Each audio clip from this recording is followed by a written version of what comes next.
नमस्कार मित्रांनो, मी डॉक्टर ममता कन्नाडे.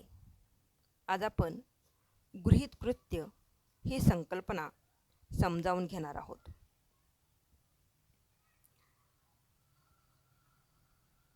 ज्या वेळेला समाजशास्त्रामध्ये एखादा संशोधक एखाद्या विषयाचा किंवा एखाद्या समस्येचा अभ्यास करत असतो, तेव्हा हा अभ्यास करत असताना संशोधकाला वैज्ञानिक पद्धतीनेच अभ्यास करणे गरजेचे असते.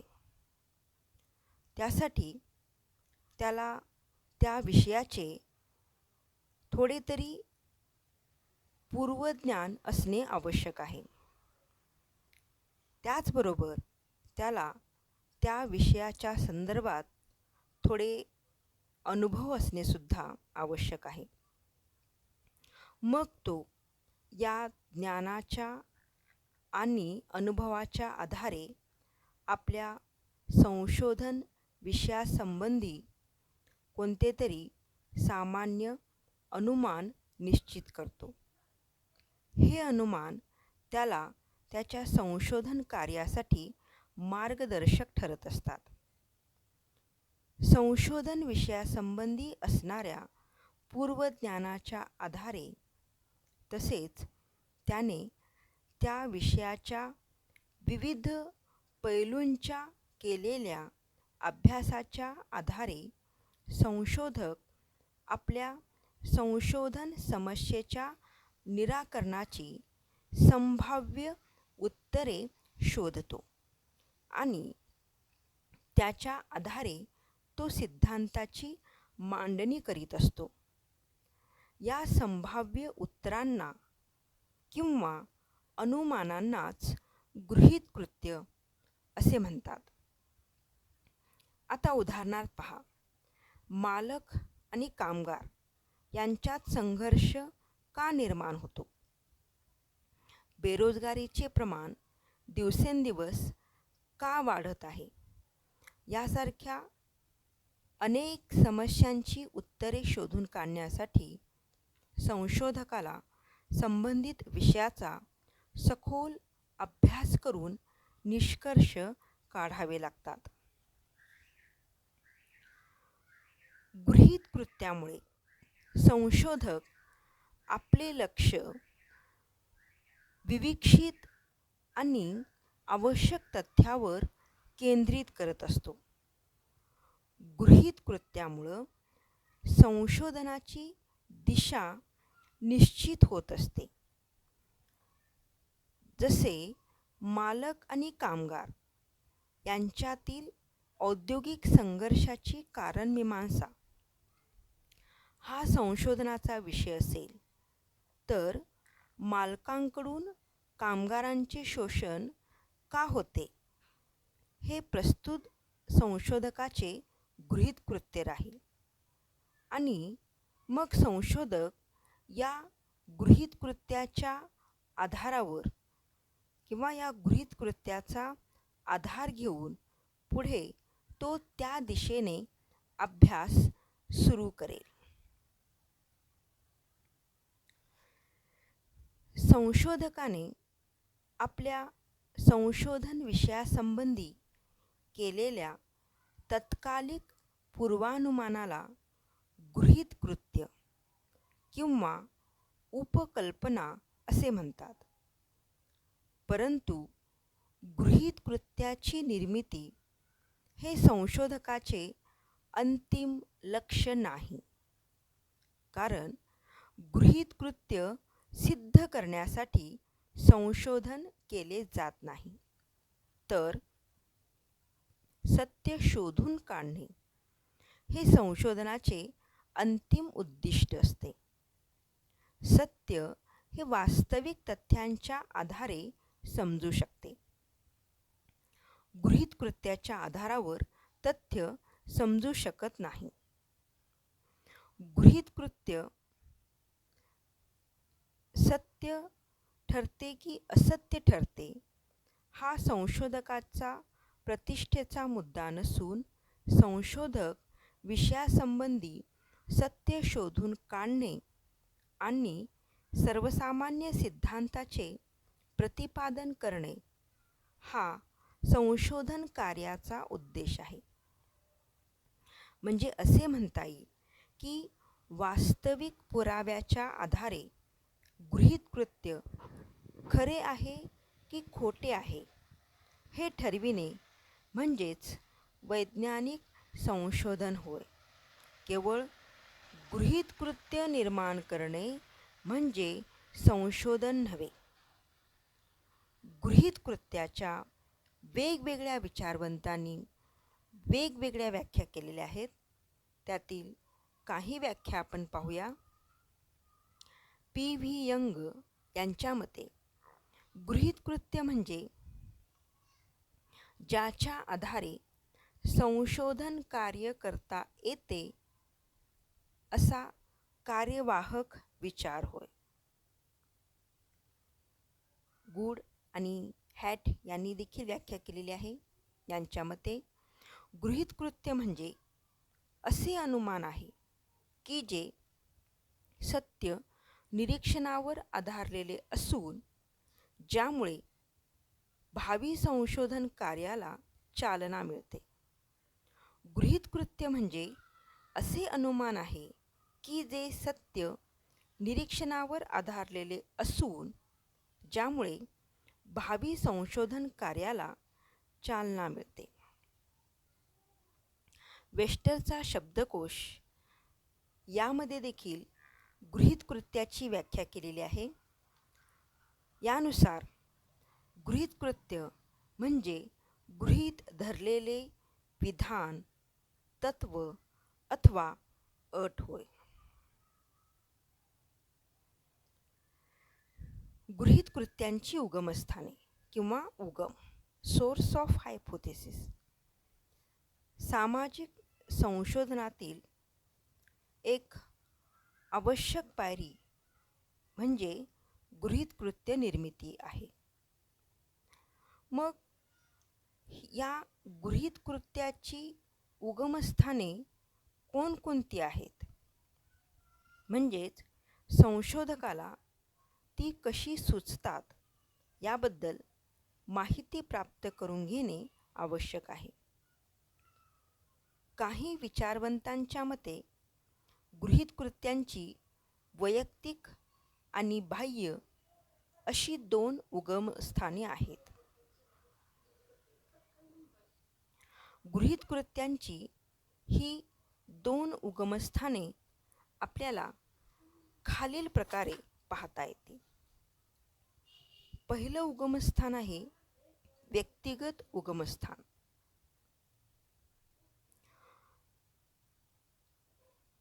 सामान्यपणे स्वतःच्या वैयक्तिक अनुभवातून संशोधकाला गृहीत कृत्य सुचत असते.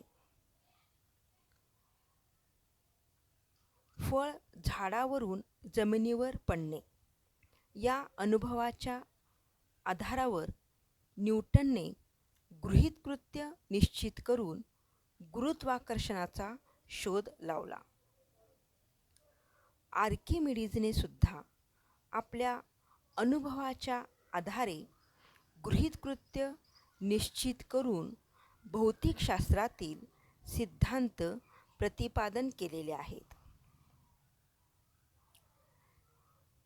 भौतिकशास्त्राप्रमाणे सामाजिक शास्त्रातही संशोधकांनी स्वतःच्या अनुभवातूनच गृहीत कृत्याची आणि सिद्धांताची मांडणी केलेली आहे. उदाहरणार्थ माल्थसचा लोकसंख्येचा सिद्धांत,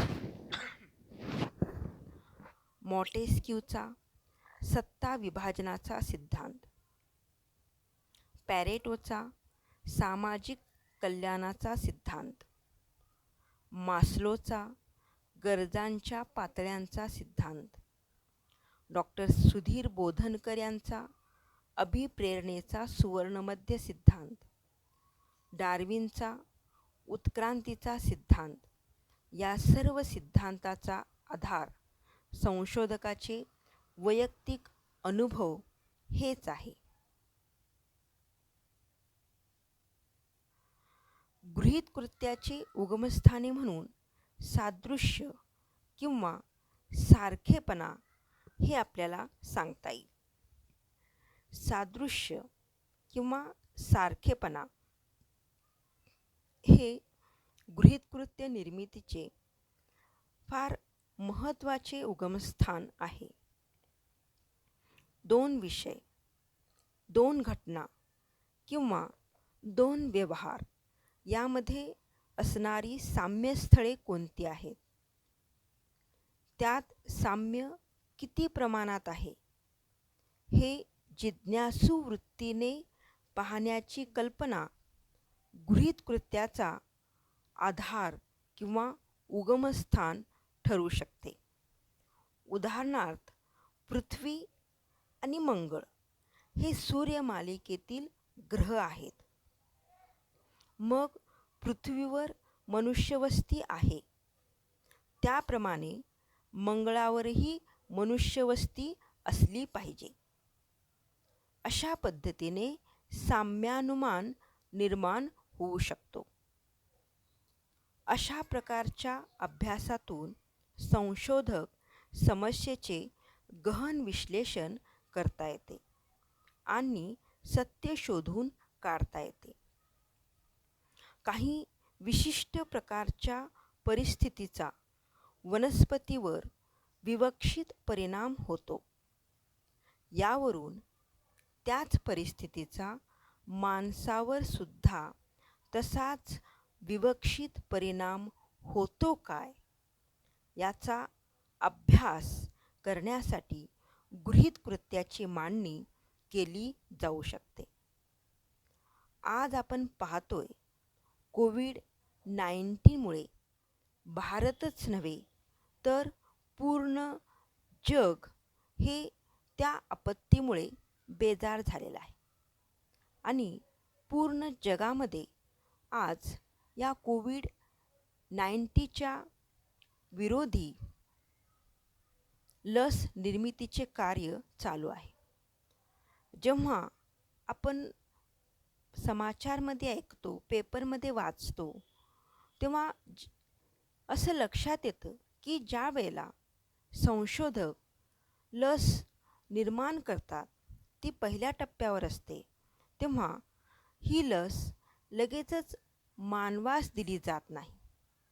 तर सुरुवातीला तिचा प्रयोग उंदरावर, माकडावर वगैरे केला जातो आणि मग उंदरावर, माकडावर जो परिणाम होईल त्याचे निरीक्षण केले जाते आणि तेच परिणाम, चांगले वाईट दोन्ही, तेच परिणाम माणसावरही होतील असं गृहीत धरलं जातं. म्हणजे साम्यानुमान या ठिकाणी ते निर्माण करत असतात आणि मग याच आधारावर पुढचं संशोधन कार्य हे सुरू असतं. वैज्ञानिक सिद्धांत. गुड आणि हॅट यांच्या मते गृहीतकृत्याचा उगम विविध शास्त्रातील सिद्धांतामधून होतो. सिद्धांतामुळे एकाच विषयाच्या अनेक पैलूची माहिती मिळते. ही माहिती संशोधन विषयाचा आधार ठरू शकते. या संदर्भात रवींद्रनाथ मुखर्जी यांनी एक उत्तम उदाहरण सांगितलेलं आहे. त्यांच्या मते व्यवसाय हाच भारतीय जातीव्यवस्थेचा आधार आहे, असा एक सिद्धांत समाजशास्त्रात मांडण्यात आला. व्यवसाय आणि जात यांच्यातील परस्पर संबंधाचा अभ्यास करण्यासाठी हा सिद्धांत एक महत्त्वाचा आधार बनला. परंतु संशोधनानंतर या सिद्धांतातील गृहीतकृत्य असत्य असल्याचे आढळून आले. कारण सामाजिक उच्च-नीचपणाचा आधार केवळ व्यवसाय हाच असता तर पाश्चिमात्य समाजात सुद्धा व्यवसायाच्या आधारावर सामाजिक स्तरीकरण झाले असते. त्या समाजातही जाती व्यवस्था आढळून आली असती. अशा प्रकारे वैज्ञानिक सिद्धांत हे गृहीत कृत्याच्या निर्मितीला फार पोषक ठरत असलेले दिसून येते.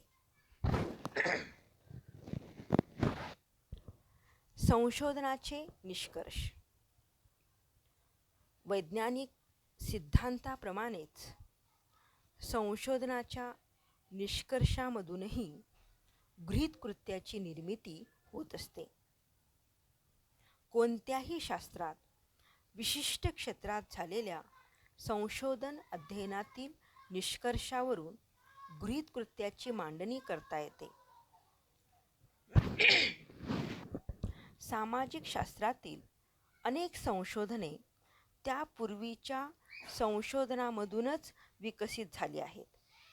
म्हणजेच त्यांची सुरुवात गृहीत कृत्यापासून होत नसून त्यांची परिणती गृहीत कृत्याची मांडणी करण्यात होत असते. सर्वेक्षण निष्कर्ष लक्षात घेऊन त्या निष्कर्षाशी सुसंगत राहील असे गृहीत कृत्य मांडता येते आणि प्रत्यक्ष संशोधनाद्वारे त्या गृहीत कृत्याची चाचणीही घेता येऊ शकते. सामान्य संस्कृती. सामाजिक शास्त्रातील संशोधनात सामान्य संस्कृती ही गृहीत कृत्य निर्मितीचा एक महत्त्वाचा आधार आहे. सामान्य संस्कृतीमध्ये पुढील 3 महत्त्वपूर्ण बाबींचा समावेश होतो. नंबर 1. सांस्कृतिक पार्श्वभूमी. प्रत्येक समुदायाच्या रूढी, परंपरा, चालीरीती, राहणीमानाचा दर्जा या सर्व बाबी भिन्न भिन्न असतात. यालाच तर आपण संस्कृती असे म्हणतो. समाजाच्या सांस्कृतिक पार्श्वभूमीचा त्या समाजातील व्यक्तीच्या राजकीय, आर्थिक आणि सामाजिक वर्तनावर प्रभाव पडत असतो. त्यातूनच गृहीत कृत्यांचे अनेक स्रोत उपलब्ध होतात. सामाजिक शास्त्रातील संशोधनात गृहीत कृत्याची निर्मिती सामान्य संस्कृतीतून म्हणजेच सांस्कृतिक पार्श्वभूमीतून होत असते. सांस्कृतिक विशेष. यामध्ये प्रामुख्याने लोकवाङ्मयाचा समावेश होतो. भाषा, लोककला, ग्रामगीते, अंगाई गीते, म्हणी, वाक्यप्रचार, कविता, पोवाडे, त्यांचे विधिनिषेध, विवाह पद्धती, लोकनाट्य, तमाशे या सर्व लोकवाङ्मयाची अंगे आहेत. त्यात वेळेनुसार बदल देखील होत असतात. त्या परिवर्तनाचे किंवा बदलाचे स्वरूप आणि त्याची कारणे लक्षात घेऊन गृहीत कृत्याची निर्मिती करता येते. सामान्य संस्कृतीमध्ये तिसरा आणि महत्त्वाचा भाग म्हणजे सामाजिक सांस्कृतिक परिवर्तने. समाज हा सतत बदलणारा आणि पुढे जाणारा आहे. त्याचा निरनिराळ्या घटकावर प्रभाव पडत असतो. अशा समाजाच्या परिवर्तनामुळे वैज्ञानिक प्रगती, औद्योगिकीकरण, नागरीकरण यामुळे जुन्या सामाजिक संस्था नष्ट होऊन त्यांची जागा नवीन सामाजिक संस्था घेतात. तसेच जुन्या संस्थांमध्ये परिवर्तने घडून येतात. उदाहरणार्थ जाती संस्था, विवाह संस्था, कुटुंब संस्था इत्यादीत झालेल्या बदलामुळे जुन्या मूल्यांना धक्का बसतो आणि त्यात बदल होऊन नवीन मूल्य प्रस्थापित होतात.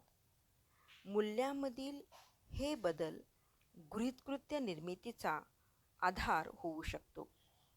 धन्यवाद मित्रांनो.